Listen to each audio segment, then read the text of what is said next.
परमात्मा ਦੀ ਭਗਤੀ ਕਰਨ ਵਾਲੇ ਇਨਸਾਨ, ਪੂਜਾ ਪਾਠ ਸੇਵਾ ਸਿਮਰਨ ਕਰਨ ਵਾਲੇ ਇਨਸਾਨ ਦੁਖੀ ਕਿਉਂ ਦੇਖੇ ਜਾਂਦੇ ਨੇ। ਹੈਲੋ ਦੋਸਤੋ, ਰੂਹਾਨੀ ਗੁਰੂ ਚੈਨਲ ਵਿੱਚ ਤੁਹਾਡਾ ਸਵਾਗਤ ਹੈ। ਦੋਸਤੋ, ਜੋ ਲੋਕ परमात्मा ਦੀ ਭਗਤੀ ਕਰਦੇ ਨੇ, ਪੂਜਾ ਪਾਠ ਸੇਵਾ ਸਿਮਰਨ ਕਰਦੇ ਨੇ, ਦਾਨ ਪੁੰਨ ਕਰਦੇ ਨੇ, ਉਹ ਜ਼ਿਆਦਾਤਰ ਦੁਖੀ ਦੇਖੇ ਜਾਂਦੇ ਨੇ।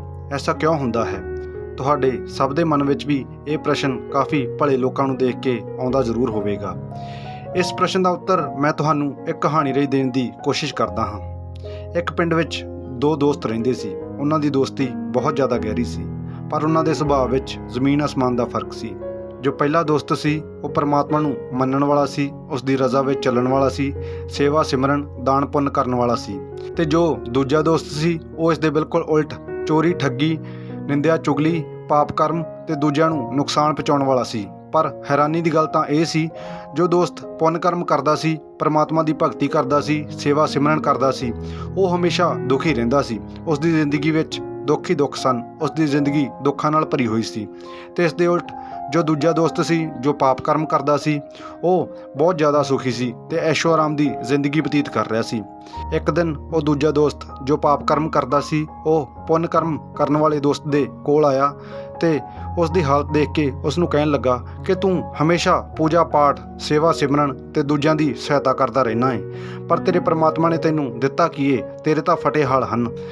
ਤੂੰ ਇੱਧਰ ਮੇਰੇ ਵੱਲ ਦੇਖ, ਮੈਂ ਤੇਰੇ ਵਾਂਗੂ ਕੁਝ ਵੀ ਨਹੀਂ ਕਰਦਾ ਤੇ ਮੇਰੀ ਜ਼ਿੰਦਗੀ ਵੇਖ ਕਿੰਨੀ ਵਧੀਆ ਹੈ।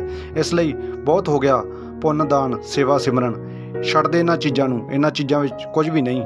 ਤੂੰ ਮੇਰੇ ਵੱਲ ਆ ਜਾ, ਮੇਰੀ ਤਰ੍ਹਾਂ ਕਰ, ਤੇਰੀ ਜ਼ਿੰਦਗੀ ਵੀ ਖੁਸ਼ਨੁਮਾ ਹੋ ਜਾਵੇਗੀ। ਦੂਜੇ ਦੋਸਤ ਦੀ ਗੱਲ ਸੁਣ ਕੇ ਪਹਿਲਾ ਦੋਸਤ ਕੁਝ ਦੇਰ ਚੁੱਪ ਰਿਹਾ ਤੇ ਫਿਰ ਬੋਲਿਆ ਕਿ ਮੈਂ ਇੱਕ ਵਾਰ ਫਿਰ ਕੋਸ਼ਿਸ਼ ਕਰਦਾ ਹਾਂ ਕਿ ਸ਼ਾਇਦ ਪਰਮਾਤਮਾ ਇਸ ਵਾਰ ਮੇਰੇ ਉੱਤੇ ਕਿਰਪਾ ਕਰ ਦੇਵੇ।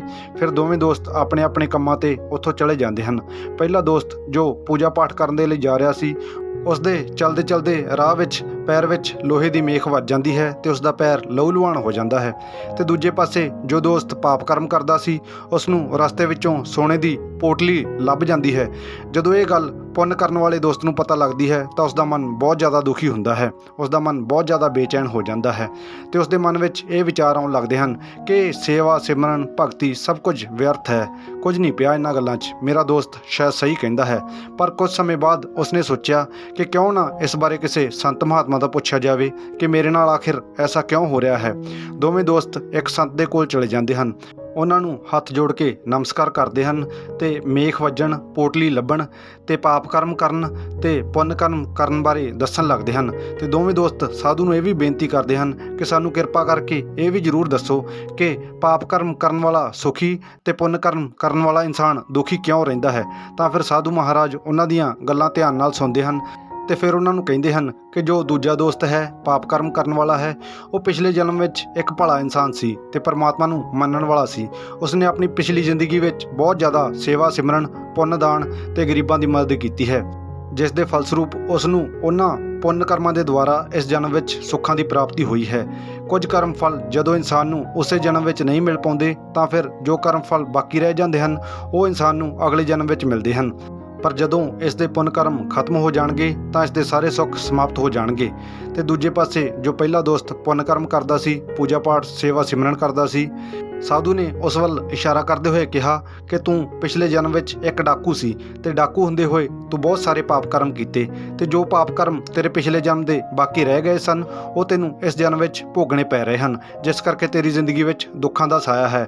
ਪਰ ਜਿਸ ਦਿਨ ਤੇਰੇ ਬਾਕੀ ਬਚੇ ਹੋਏ ਪਾਪ ਕਰਮ ਖਤਮ ਹੋ ਜਾਣਗੇ ਤਾਂ ਤੂੰ ਵੀ ਸੁਖੀ ਹੋ ਜਾਵੇਂਗਾ। ਤੇਰੇ ਇਸ ਜਨਮ ਦੇ ਪੁੰਨ ਕਰਮਾਂ ਦੇ ਮੁਕਾਬਲੇ ਵਿੱਚ ਪਿਛਲੇ ਜਨਮ ਦੇ ਪਾਪ ਕਰਮ ਜ਼ਿਆਦਾ ਨੇ, ਪਰ ਤੇਰੇ ਪੁੰਨ ਕਰਮ ਕਰਨ ਦੇ ਨਾਲ ਤੇਰੇ ਪਿਛਲੇ ਜਨਮ ਦੇ ਪਾਪ ਕਰਮ ਘਟ ਰਹੇ ਨੇ।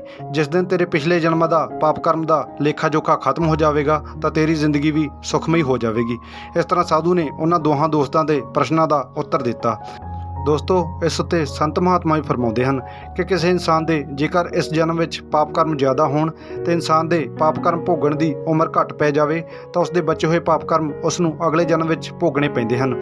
ਇਸੇ ਤਰ੍ਹਾਂ ਹੀ ਇਨਸਾਨ ਦੁਆਰਾ ਕੀਤੇ ਗਏ ਪੁੰਨ ਕਰਮਾਂ ਦਾ ਫਲ ਜੇਕਰ ਕਿਸੇ ਇਨਸਾਨ ਨੂੰ ਇਸ ਜਨਮ ਵਿੱਚ ਪੂਰਾ ਭੋਗਣ ਦੇ ਲਈ ਨਹੀਂ ਮਿਲਦਾ, ਅਰਥਾਤ ਜਿਸ ਇਨਸਾਨ ਦੇ ਪੁੰਨ ਕਰਮ ਜ਼ਿਆਦਾ ਹੁੰਦੇ ਹਨ ਤੇ ਉਸ ਦੀ ਉਮਰ ਘੱਟ ਹੁੰਦੀ ਹੈ ਤੇ ਉਸ ਦੀ ਮੌਤ ਹੋ ਜਾਂਦੀ ਹੈ, ਉਸ ਨੂੰ ਆਪਣੇ ਪੁੰਨ ਕਰਮਾਂ ਦਾ ਫਲ ਅਗਲੇ ਜਨਮ ਵਿੱਚ ਜ਼ਰੂਰ ਮਿਲਦਾ ਹੈ, ਜਿਸ ਕਰਕੇ ਉਸ ਦੀ ਜ਼ਿੰਦਗੀ ਸੁਖਮਈ ਹੁੰਦੀ ਹੈ ਤੇ ਉਸ ਨੂੰ ਅਗਲੇ ਜਨਮ ਵਿੱਚ ਸੁੱਖ ਦੀ ਪ੍ਰਾਪਤੀ ਹੁੰਦੀ ਹੈ।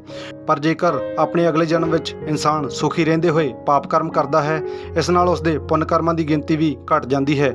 ਦੋਸਤੋ, ਹਰ ਪ੍ਰਾਣੀ ਦੀ ਉਮਰ ਇੱਕ ਸੀਮਤ ਅਵਸਥਾ ਤੱਕ ਹੁੰਦੀ ਹੈ। ਜੋ ਕਰਮ ਫਲ ਬਾਕੀ ਰਹਿ ਜਾਂਦੇ ਹਨ ਉਹ ਉਸ ਨੂੰ ਅਗਲੇ ਜਨਮ ਵਿੱਚ ਭੋਗਣੇ ਹੀ ਪੈਂਦੇ ਹਨ, ਫਿਰ ਚਾਹੇ ਉਹ ਪੁੰਨ ਹੋਵੇ ਜਾਂ ਪਾਪ।